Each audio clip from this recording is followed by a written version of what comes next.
Maren, schön, dass wir bei dir sein dürfen bei KRIP. Sehr gerne. Ist die Personalberatungsagentur für die Besetzung von Positionen, Führungskräften in der Digitalwirtschaft.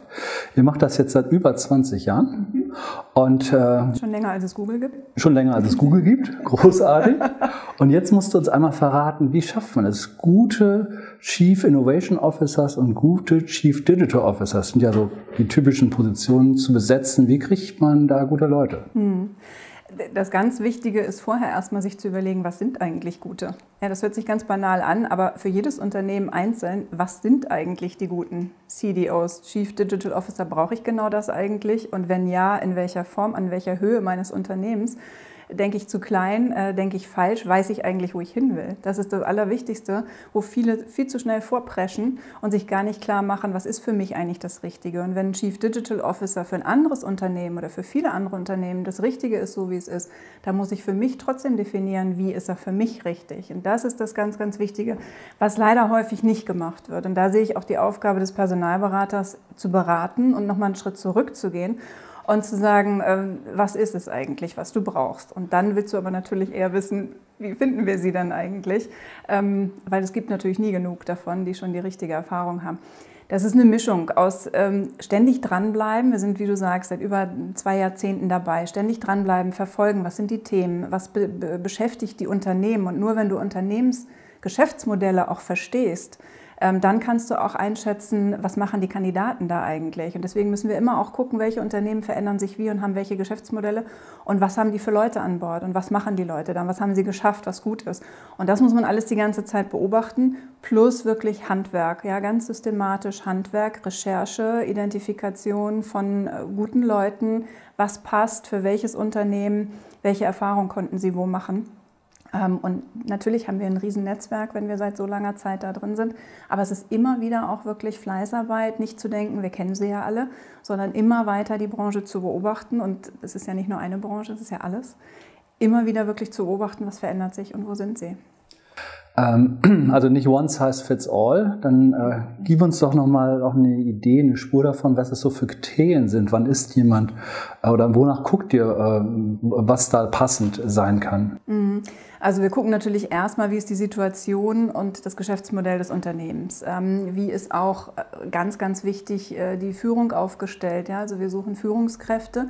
Wie ist der bisherige Vorstand, der nicht digital ist? Wie ist der aufgestellt? Und häufig sind sie natürlich von ihren Erfahrungen her nicht digital.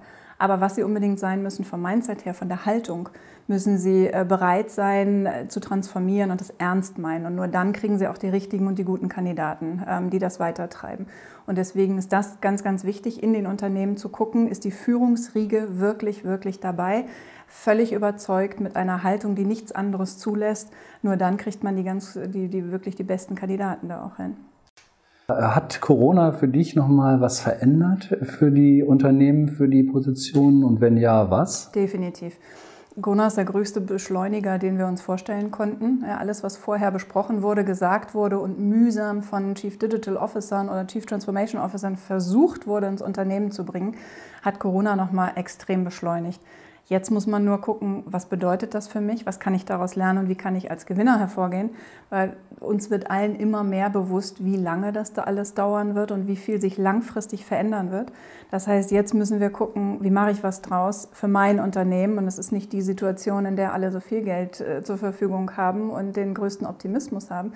Aber wie mache ich jetzt das Beste draus, sodass ich gegenüber allen anderen auch hier einen Wettbewerbsvorteil habe, weil ich mich traue, weil ich neu denke und weil ich festgestellt habe, und das hat jeder jetzt müssen in jeglicher Hinsicht, es geht gar nicht mehr ohne und es muss.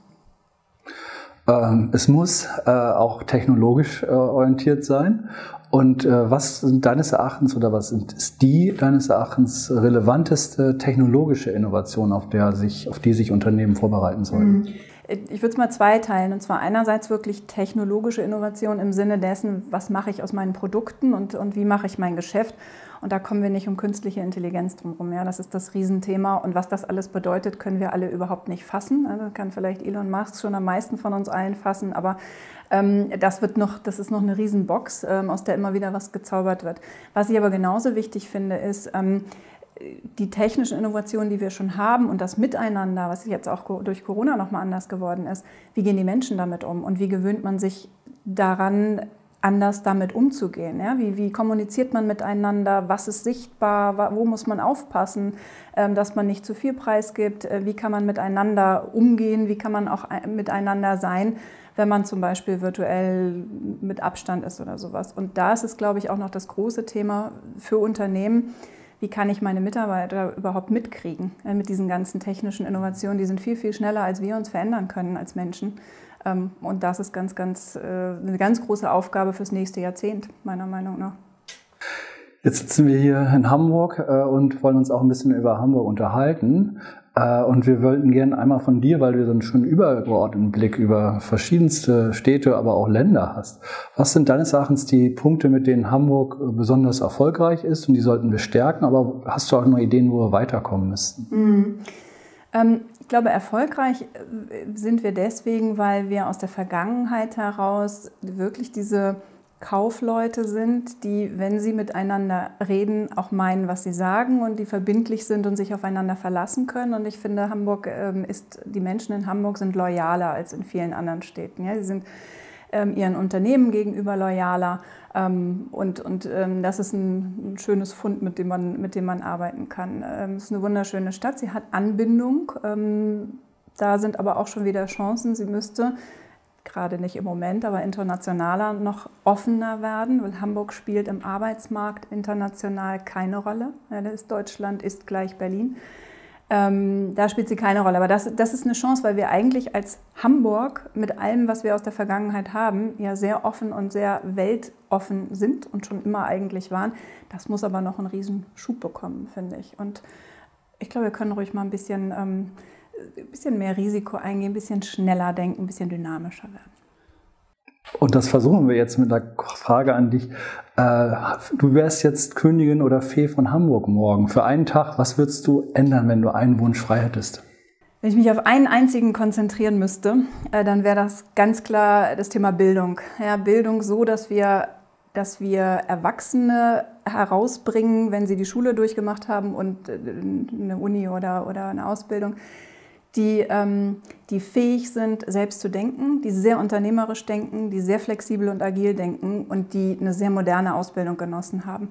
Und das ist wirklich ein Appell auch, die Wissenschaft ist einfach zu langsam. Alles, was im Curriculum einer Schule schon ist, verändert sich viel zu langsam. Das ist viel zu unmodern und damit meine ich gar nicht mal nur die Digitalisierung, die auch ganz, ganz wichtig ist, haben wir in Corona-Zeiten wieder gesehen, sondern es wurde seit Jahrzehnten nichts am Curriculum geändert. Das kann nicht sein. Unsere Gesellschaft verändert sich rasend. In den letzten 2 Jahrzehnten haben sich die Unternehmen rasend verändert.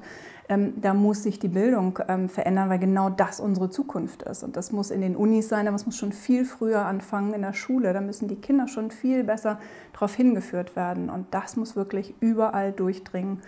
Und das wäre was ich furchtbar gerne an dem Tag machen würde. Das klingt ambitioniert, aber darum geht es. Maren, 1000 Dank für das Interview, aber auch 1000 Dank, dass du dazu beiträgst, Hamburg innovativ und wettbewerbsfähig zu halten. Weiterhin viel Erfolg dabei. Danke, uns allen. Viel Erfolg. Danke dir.